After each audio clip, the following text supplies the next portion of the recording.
Bonjour, bienvenue à Maman Simplifie. C'est la semaine du don d'organes et je vous avais promis une deuxième vidéo concernant le don d'organes, à quel point il a changé ma vie.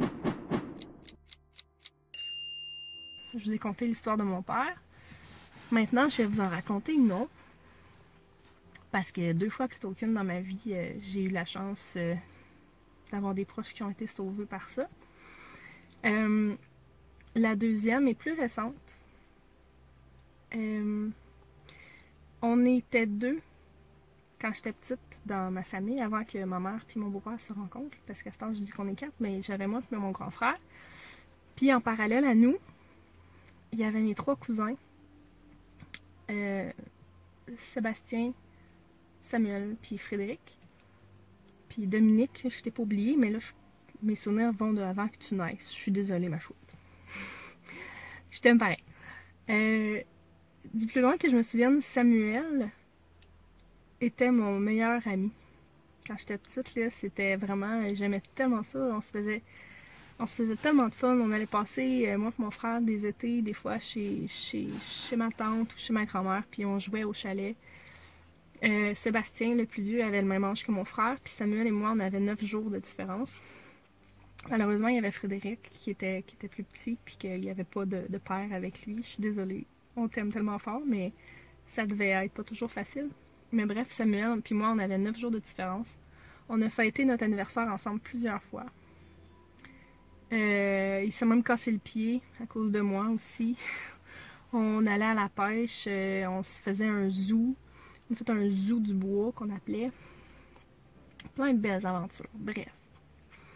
La vie, comme pour bien des relations, que ce soit cousins ou amis, a fait en sorte qu'on s'est vu moins souvent. On est partis, puis on a grandi, on s'est fait nos amis, puis on a fini tous les deux à habiter à Montréal sans se voir vraiment nécessairement pareil. Puis Samuel s'est marié, puis en même temps à peu près que moi je suis tombée enceinte de Viviane, lui il est tombé enceinte, il est tombé enceinte, Samuel, non. Sa femme est tombée enceinte de son garçon Elliot. Et Viviane et Elliot ont maintenant 1 an et 16 jours de différence. Pas 1 an, 1 mois et 16 jours de différence. Puis on s'est vus ici et là, Viviane et Elliot, ils ont joué ensemble ben bébé un petit peu. Puis Samuel, je le vois quelques fois par année maintenant, tu sais, comme malheureusement, ben de la parenté, c'est ça que ça fait en vieillissant. Puis tout ça a basculé sa vie en 2015 quand il est rentré à l'hôpital parce qu'il avait des maux de tête pour se rendre compte que sa pression était vraiment très haute puis que ça faisait flancher ses reins. Puis Samuel, c'est ma mère qui m'a conté tout ça, donc ça se peut que ça aussi que je vulgarise des choses ou que je sois pas tout à fait correcte sur certaines choses, donc je suis désolée, mais il a fallu qu'il commence la dialyse pas longtemps après. Il pensait qu'il allait être correct un bout de temps pour se rendre compte que non. Je sais pas si vous savez la dialyse, comment ça peut être demandant, et en temps et en énergie. À ce moment-là, Viviane et Elliot, il n'y avait pas 2 ans encore. Il y avait à peu près 1 an et demi. Il avait l'âge que Liam a présentement. Puis, c'est pas drôle quand tu as 29 ans puis que tu es pogné à faire de la dialyse. C'est encore moins drôle quand tu es un papa. Parce que toutes les vies se valent, là, mais il y a tellement une coche qui est pas pareille quand tu as un petit être qui dépend de toi, puis quand tu es son papa ou sa maman. C'est vraiment pas drôle. Fait qu'à 29 ans, Samuel avait besoin d'une greffe de rein.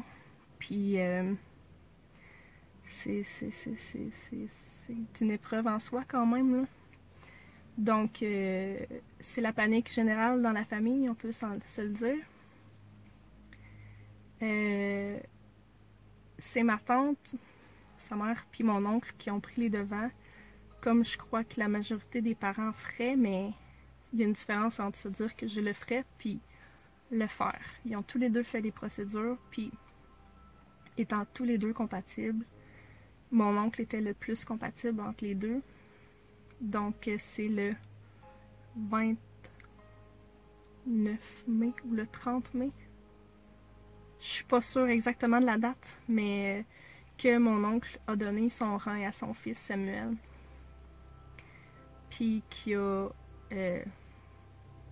sauvé sa vie, là. Parce que oui, il aurait pu survivre quelques temps sur la dialyse, mais tu fais pas 25 ans ni physiquement ni mentalement sur la dialyse non plus. Un don vivant est beaucoup mieux reçu qu'un don de personnes décédées. Donc c'est comme ça qu'il a sauvé la vie de son fils, puis je pense que tout le monde dans la famille est comme fier de lui. C'est quelqu'un que je suis même pas étonnée qu'il ait fait ça, ben, pour son propre enfant, mais c'est un homme qui donne énormément beaucoup à la communauté, donc à ses enfants, on n'en parlera même pas. Puis c'est là qu'on se rend compte aussi que la vie, ça peut basculer n'importe quand, tu sais. À 28 ans, quand son fils est né, Samuel, il pensait pas qu'il allait avoir besoin de ça, tu sais. Puis à 29 ans, il se ramasse à avoir besoin d'une greffe de rein pour pouvoir voir son fils grandir. Il attend d'ailleurs une autre petite fille présentement. Pas une autre petite fille, une petite fille. Ce qui est vraiment merveilleux. Je suis contente de voir que la vie continue. Malgré le fait que je sais que c'est pas de tout repos non plus. Quand tu reçois une greffe, là, c'est pas fini. Là. C'est pas du tout une marche dans le parc. À l'instant où c'est fait, là, il y a des procédures pour pas avoir de rejet. Il y a énormément de médicaments à prendre, de restrictions. Puis c'est vraiment pas drôle d'avoir à faire ça n'importe quand, mais en plus, en tant qu'un jeune papa de maintenant 30 ans. Donc, je suis pas en train de vous dire de donner un rein à n'importe qui, parce que on garde toujours en tête une histoire comme ça, tu sais. Je me dis, est-ce que j'aurais pas voulu que Samuel meure? J'aurais voulu lui donner un rein avant qu'il meure. Mais il y a toujours cette idée-là que ce qui arrive si un de mes enfants à moi, ils en ont besoin d'un. Qu'est-ce qui serait arrivé si Maurice, lui, avait donné un rein à quelqu'un avant? Donc, c'est vraiment pas un choix facile à faire, j'assume, quand t'es dedans. En même temps, pour ton enfant, je pense que c'est ça qui retiendrait bien du monde, de donner un rein à quelqu'un qui n'est pas son enfant. Qu'est-ce que je ferais si mon enfant en avait besoin? Mais bref, ça, c'est mon histoire à propos du don vivant. Donc, c'est vraiment le fun de penser que ma tante, elle a donné la vie à Samuel, puis mon oncle, lui, il a redonné une deuxième vie, finalement. Parce que c'est pas une vie d'aller faire de la dialyse 3 fois par semaine. Fait que c'est ça. En cette semaine du don d'organes, voici comment le don d'organes a changé ma vie. C'est important de signer sa carte puis d'en parler.